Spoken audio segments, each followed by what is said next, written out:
नंदगांव वो पवित्र गांव है जो श्री कृष्ण के बाल्यकाल से जुड़ा हुआ है। यह स्थान ब्रजभूमि के प्रमुख धार्मिक स्थलों में से एक है।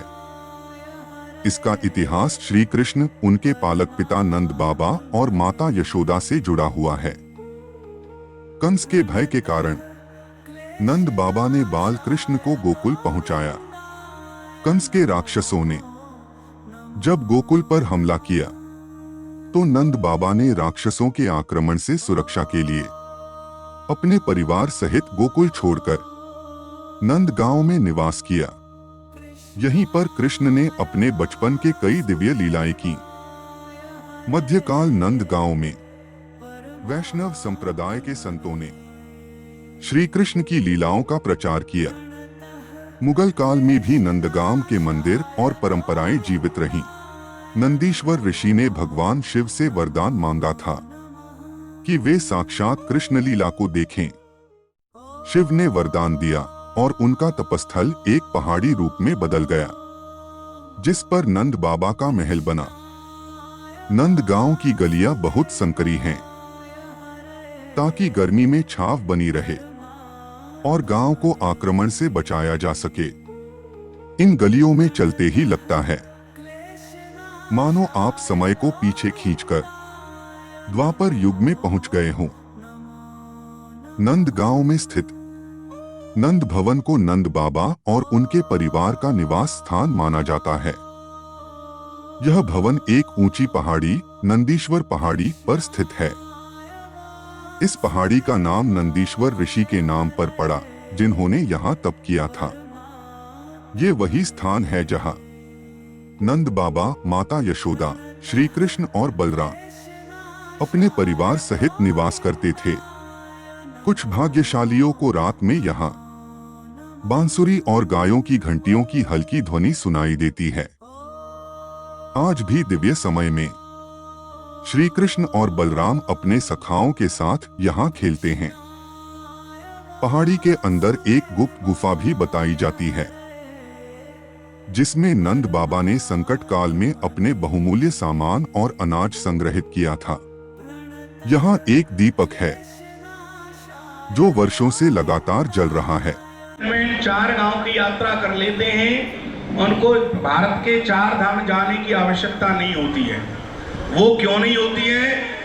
भगवान श्री कृष्ण का जन्म हुआ कंस की कारागार जेल मथुरा में, और वसुदेव जी सूप में रख करके जमुना नदी पार करके नंद बाबा के घर ले गए गोकुल में। पुराना घर था नंद बाबा का गोकुल। जब गोकुल में भी कंस के राक्षस परेशान करने लगे, पूतना सक्टासुर भगवान कृष्ण को मारने के लिए आए, तब नंद बाबा ने गोकुल गांव छोड़ दिया। इस पर्वत पे आकर के जहां आज आप बैठे हैं, अपने नाम से आकर के नया गांव बसाया, नंदगांव। ये शंकर जी का पर्वत है, नंदीश्वर पर्वत। बरसाना आप जाते हैं, वो ब्रह्मा जी का पर्वत है, वहां स्वयं ब्रह्मा जी तपस्या करते हैं। और गिरिराज गोवर्धन जी जो हैं, वो स्वयं विष्णु पर्वत हैं। राधा कृष्ण की लीला देखने के लिए हमारी और आपकी तो औकात ही क्या है, क्योंकि हमारे पास तो 50, 60, 70, 80, लास्ट 100 साल का समय है। लेकिन जो त्रिदेव हैं, चारों युग में जो व्यापक रहते हैं, वो स्वयं तीनों देवता ब्रजमंडल में पर्वत स्वरूप में निवास करते हैं, ब्रह्मा विष्णु महेश। तो ये शंकर जी का पर्वत है। यहां कोई राक्षस आएगा भगवान को मारने के लिए तो वो पत्थर का हो जाएगा। नंद बाबा को जब ये बात पता चली, गौ बछड़े ब्रजवासियों को लेकर के गोकुल छोड़ करके इस पर्वत पे आकर के नंद बाबा यहाँ रहने लगे। और यहीं से ठाकुर जी ने ब्रजमंडल में 84 कोस की सब लीलाएं करी। अघासुर का वध किया, बकासुर का वध किया। कंस मारने भी ठाकुर जी नंदगांव से ही गए। महाराज किया गोपियों के साथ में, ब्रज गोपियों के घर में माखन चोरी लीला करी, काली नाग नाथा, जितनी भी 84 कोस की यात्रा करी ठाकुर जी ने ब्रजमंडल लीला। जिस प्रकार एक आम व्यक्ति अपने जॉब या बिजनेस के लिए सुबह अपने घर से निकलता है और शाम को अपने ही घर में वापस आता है, उसी प्रकार कृष्ण बलराम दोनों भैया गैया चराने के बहाने से ब्रजमंडल में जाते हैं, एक एक जगह, एक एक दिन सब जगह, और शाम को यही वापस आते हैं। 2 किलोमीटर दूर एक स्थान है आज भी हमारे यहाँ, आसेश्वर महादेव और टेर कदम। आसेश्वर महादेव तो वो स्थान है जो स्वयं शंकर जी दर्शनों के लिए आए भगवान कृष्ण के।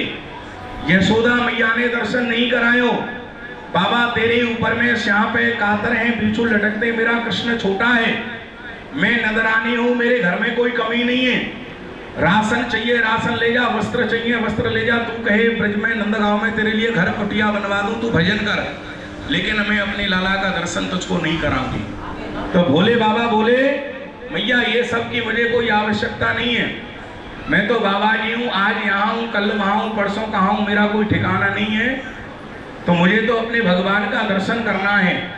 मैया ने जब दर्शन नहीं कराया तो भोले बाबा ने वहां आशा लगाई, उनका नाम हुआ वहां आसेश्वर महादेव। उसी की बगल में है टेर कदम, जहां ठाकुर जी संध्या के समय सब गायों को इकट्ठा करते हैं और बंसी बजा करके ठाकुर जी फिर संध्या के समय यहाँ अपने घर में वापस आते हैं। कदम चढ़ कान बुलावत गैया, कारी काजर धोरी धूमर, फिर घर को बद गैया। इस घर में आकर के 6 महीने बाद नंद बाबा ने अपने लाला कन्हैया जी का जन्म महोत्सव मनाया। जिस प्रकार घर में बच्चा होता है हम आप लोग मनाते हैं, और जन्माष्टमी के एक दिन बाद सब लोग अपने घरों में मनाते हैं हर साल। नंद घर आनंद भयो, जय कन्हैया लाल की, हाथी घोड़ा पाल की, जय कन्हैया। मिलके बोलो, आपके घर में खुशी नहीं होती है? हम लोगों की समस्या पता है क्या है? हम भगवान के सामने अपना दुखड़ा रोते हैं। संतों को कभी दुखड़ा